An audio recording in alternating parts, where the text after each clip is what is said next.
Moscow is home to over 13 million people and dozens of billionaires, and so has long been a coveted destination for international businesses.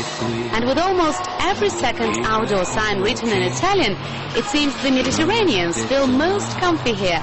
From all the brands represented in Milan, the world's largest shopping mecca, most of them can also be found in Moscow. But does that mean that the Italians themselves are just as well represented in the capital as their businesses? Hello and welcome to a weekly Moscow Out update on RT. We continue our series of special reports about expats living in the city. My today's companion around the capital is Daniele Siciliano. He only looks like a typical Italian on the outside, but don't be misled by looks. Daniele not only speaks perfect Russian, but he also writes poems in this language. I'm fascinated by these facts alone, and I'm really looking forward to our promenade, nostra passeggiata in Moscow. Ciao Daniele. Come stai? Benissimo, you? Bene. Are they for me? No, actually I'm for Mayakovsky. For Mayakovsky? Yes, I love him so much. And how strong is your love? Do you know some of his poems? I can even read a poem for you. Can you? Я сразу смазал карту будня, плеснущий краску из стакана. Я показал на блюде студня косые скули океана.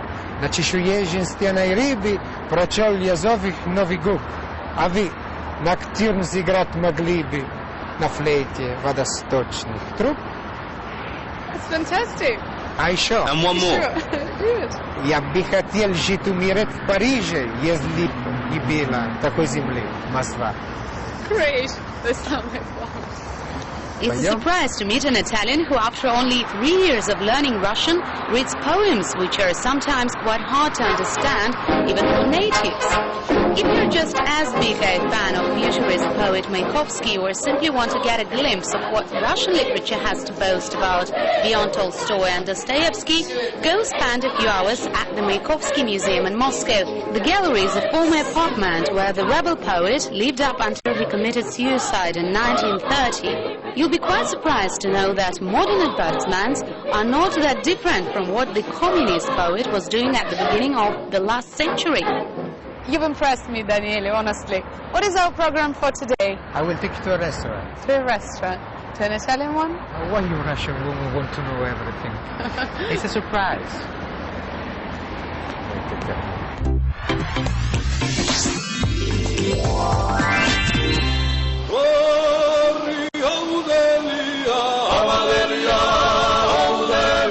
The surprise appears to be a Caucasian restaurant in downtown Moscow, which is stylized as an outdoor terrace in the Georgian capital Tbilisi. It is owned by a Russian restaurateur who has over 100 other eateries across the city. The restaurant is named after a popular Soviet comedy, Kidnapping Caucasian Style, and features the movie's main characters in its interior. Kavkazskaya Plenitsa has 4 different halls and offers different programs at weekends, from live music to shows with clowns for children. And no matter what you order, your table should look like a horn of plenty. That is how Caucasians see all the dinners, as a feast. And that is exactly what couples them with the Italians. I really like the restaurant, but I was quite surprised, Daniele, when you invited me to a Caucasian restaurant, not an Italian one. Why is that? I work so much, I don't have time to looking for restaurants, and actually I don't looking for Italian one. I have it in Italy. So I was very surprised to find a Caucasian cuisine such interesting, because I've been living in United States, in French, in Spain, in Greece, in the Bahamas, I would say. So Caucasian cuisine is absolutely excellent. And I tell you the truth, what is excellent is Georgian wine. Georgian wine. Yeah, Georgian wine. But unfortunately here, we don't find it in Russia. Oh, I didn't know that politics might affect the stomach of an Italian expatriate living in Moscow that much. But we have a substitute, don't we? But we have a Caucasian one. Try. Let's try this. I do this. Smell the bouquet. This is an excellent wine.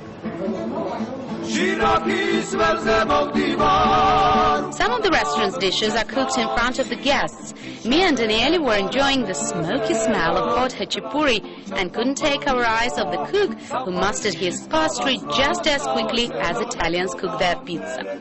The movie which inspired the restaurant's name is a naive story of a student who goes to the Caucasus to learn local traditions. The restaurant, which was opened 10 years ago, was meant to revive the feeling of the USSR of the 70s, when all the republics were part of the Soviet Union and lived as a big friendly family. That is when the Armenian and Georgian cuisines combined to become one under the name Caucasian cuisine. Why did you choose Moscow above all the cities you've been to? People in Italy, they think they come to Moscow, they are in Baghdad. No, I'm not joking. They think that somebody they can steal. They don't have a clear idea what is Moscow. Even though when they see Moscow, it is not different from Paris, London. It's not different. They see the truth, but they don't believe it. And the truth is that Daniele's showroom alone sells clothes worth 4 million euros annually. Clients come to his Moscow office from all over Russia and the CIS. Daniele says his partners are quite happy with the results and plan to open several more showrooms in Moscow. They set the sales bar as high as 40 million euros a year. That is how much their main competitor sells now. But still, is there anything, Daniele, which you miss while living in Moscow? One is the laundry. I need a laundry, an easy laundry, a reachable laundry. Means I want to give my laundry and I want to give it back fast. Here I have to looking for laundry everywhere in Moscow. This is not, cozy. And do you cook at home? Yes, I cook at home for ghosts. And where do you get products when you cook? I work a lot, actually. I don't have so much time to looking for products that Italian products. But when at the end I have my time, I go to my Italia in the south of Moscow. I have all the choice I can.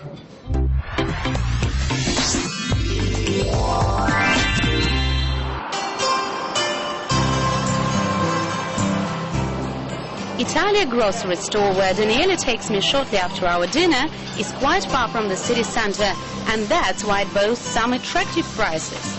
Its specialty is Italian food in all its forms and varieties. Mozzarella, pastries, meat and fresh seafood are all imported from different Italian regions. Russian-made products are only 10% of the store. On weekends, the store is full of Italians and other Moscow expats. To be a real Italian, you need very few things. First of all, of course, mozzarella. Then I would say, of course, mortadella, pasta, and olive oil. That's it. And that's it? Yeah, if you want to put some tomatoes in it, it's okay. Daniele says he's made the shop his regular haunt for the taste of his native Sicily he gets here. He says to watch and to smell is sometimes enough to feel at home. To start, we're going to buy the things I buy when I really miss Italy. Mortadella. You know mortadella? No, I don't know. What is it? Do you remember the movie, the famous movie? I think it's Fellini. It's with Sofia Loren and Marcello Mastroianni. It's very famous in Italy. You know what we call it in Russia? No. We call it a doctor's sausage. Doctor's sausage? It looks the same. You know, it's a very simple thing, but it makes you remember what is the simple Italy, the really simple Italy. And certainly Daniele wouldn't be a real Italian if he didn't cook pasta. He boasts he's been doing it for 12 years now and insists I try his specialty, pasta sposata.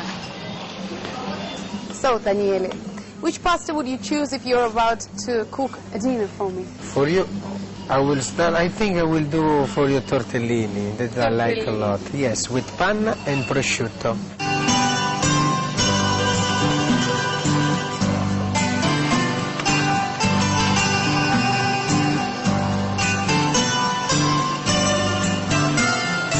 For the last touch, and I will put in our sposata pasta, or in our pasta, I will put a nice olive oil, a touch of olive oil. 50 euros worth.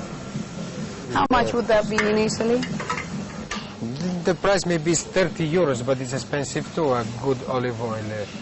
You have everything in Moscow, actually, everything. It costs a little bit more, but you have everything. The shop's prices, though, seem to be a point of contention, even for frequent visitors. I'm living very much nearby, and this shop is giving me the quality of the products, the variety of the products, and let's say, as per the standard, it's normal. And the price is not so high. I think the shop is too expensive for regular customers, for most Russians. The shop does not really justify being that pricey, but for me personally it's fine. Was it called pasta sposata, a married pasta? It's called like that because it's the tomato that get married with the cream. Oh, it's so romantic. Have we got all the ingredients we need for this fantastic dish? Yes, I have the pasta, I have the woman, we just miss the wine. Let's go get some. Let's go.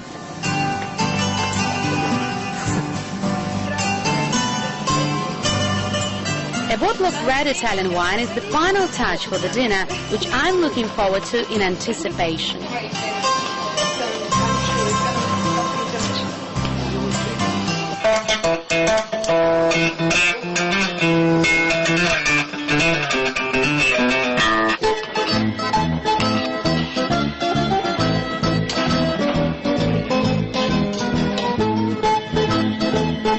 Pasta sposata appears on the plate just as quickly as I would get it in any Moscow restaurant, only it tastes much better. Plus, I get poetry as a bonus. Passerò trascinando il mio enorme amore. In quale notte delirante, malaticcia, da quali golia fui concepito, così grande.